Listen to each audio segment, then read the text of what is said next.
Hello friends, मैं आप सब लोगों का अपने इस एजुकेशनल चैनल पे हार्दिक स्वागत करता हूं। फ्रेंड्स, जैसा कि आप सबको मालूम है कि सेकेंड टर्मिनल एग्जामिनेशन जारी है क्लास 9th और 10th के बच्चों का। तो आज के इस कड़ी में हम लोग क्लास 9th के ओरिजिनल क्वेश्चन पेपर देखने वाले हैं, जो कि हिंदी विषय का है, जिसमें मैं सभी सभी प्रश्न आप लोगों को बताने वाला हूँ। इसको आप लोगों को अच्छे से मेमोराइज कर लेना है और एग्जाम में जाकर के अच्छा सा प्रदर्शन करना है। तो बढ़ते हम अपने क्वेश्चन की ओर और देखते हैं कि किस क्वेश्चन का क्या आंसर हो सकता है और उसको हम लोग किस प्रकार से समझ सकते हैं।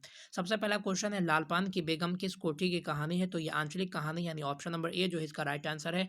नैसर्गिक आनंद का आश्रय है अद्भुत आनंद। फणीश्वर नाथ रेणु का जन्म किस जिला में हुआ था? तो बिहार के अररिया में इनका जन्म हुआ था। बिरजू महाराज की ख्याति किस रूप में है? तो एक नर्तक के रूप में इनकी ख्याति है। बिरजू महाराज का संबंध किस घराने से है? तो ये लखनऊ से ये बिलोंग करते हैं, यानी ऑप्शन नंबर ए जो है इसका आपका राइट आंसर हो जाएगा।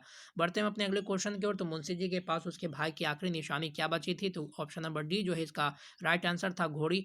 उसके बाद अगले क्वेश्चन की ओर बढ़ते हैं। तो अगला क्वेश्चन हमारा है, कहानी का प्लॉट गद्य की कौन सी विद्या है? तो ये कहानी जो है आप कह सकते हैं ये एक ये विद्या है। उसके बाद टॉलस्टॉय के घर के चारों तरफ क्या है था? तो बाग बगीचा था। बाबूराव पेंटर कौन थे? तो ये फिल्मी हस्ती थे। अष्टावक्र गद्य की कौन सी विद्या है? तो ये कहानी है। पटना नाटक मंडली की स्थापना कब हुई थी? तो 1876। उसके बाद जगदम्बा देवी को राष्ट्रीय हस्तशिल्प पुरस्कार कब मिला था? तो 1970 इसका राइट आंसर हो जाएगा। मनोज वाजपेयी का संबंध किस राज्य से है? तो बिहार से है। बिहार की पहली स्वाक हिंदी फिल्म कौन सी है? तो पुनर्जन्म। उपेंद्र महारथी किस क्षेत्र में विशेषता हासिल करने जापान गए थे? तो इसका राइट आंसर हो जाएगा ऑप्शन नंबर ए चित्रकला। विवाह के गीतों में किस भाव की प्रधानता होती है? उल्लास और उमंग। मुंशी जी को लड़की कब पैदा होती है? तो गरीबी में। काला कला गीत का आरंभ होता है ग्राम गीत से, यानी ऑप्शन नंबर सी जो है इसका राइट आंसर हो जाएगा। बढ़ते हम अपने अगले क्वेश्चन की ओर। नालंदा किस प्रदेश में है? तो ये बिहार में मौजूद है। अष्टावक्र कहानी के लेखक कौन है? विष्णु प्रभाकर। रैदास के कितने पद गुरु ग्रंथ साहिब में संकलित हैं? तो इसका आंसर आप लोग हमारे कमेंट बॉक्स में जरूर बताएं। रैदास की मृत्यु कब हुई थी? तो 1518 में। मधु मालती किसकी रचना है? तो मंझन जो है इसका राइट आंसर है। अयोध्या सिंह उपाध्याय हरिओद का जन्म कब हुआ था? तो 1865 ईस्वी में। खरी बोली का प्रथम कहा कवि किसे कहा जाता है? महाकवि। तो हरिओद जो है इसका राइट आंसर हो जाएगा। महादेवी वर्मा का जन्म किस शहर में हुआ था? तो फर्रुखाबाद जो है इसका राइट आंसर हो जाएगा। महादेवी वर्मा किस युग की कवित्री हैं? तो यह छायावाद युग की कवित्री मानी जाती हैं। हरिवंश राय बच्चन का जन्म कहाँ हुआ था? तो इलाहाबाद में हुआ था। हरिवंश राय बच्चन किस धारा के कवि थे? तो ये छायावाद के कवि थे। पूरा हिंदुस्तान मिलेगा कविता के कवि कौन है? तो केदारनाथ अग्रवाल।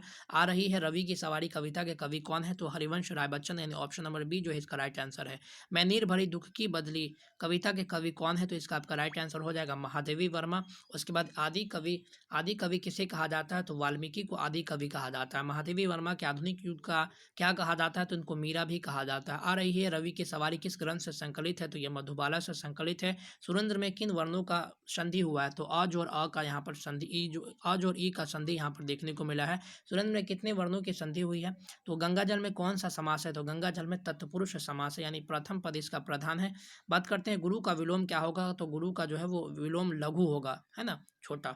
उसके बाद बात करते हैं नाटक का पर्दा गिरना कहलाता है पटाक्षेप, यानी ऑप्शन नंबर सी जो है इसका राइट आंसर है। निम्न में जातिवाचक संज्ञा क्या है? तो गंगा जो है वो व्यक्तिवाचक है। सभा जो है वो आप कह सकते हैं कि समूहवाचक है। बुढ़ापा जो है भाववाचक है। बच्चा आपका घोड़ा, तो घोड़ा इज द कॉमन नाउन। बढ़ते हैं अपने अगले क्वेश्चन की ओर। राम धीरे धीरे पढ़ता है, इस वाक्य में धीरे धीरे क्या है? तो क्रिया विशेषण, यानी उसके पढ़ने की विशेषता को बतलाता है। दांत खट्टे करना मुहावरे का अर्थ क्या होता है? तो हरा देना। राम ने रोटी खाई, इस वाक्य में क्रिया किसके अनुसार है? तो कर्म के अनुसार है। दीपक प्यास से छटपटाने लगा, इसमें प्यास में कौन सा कारक है?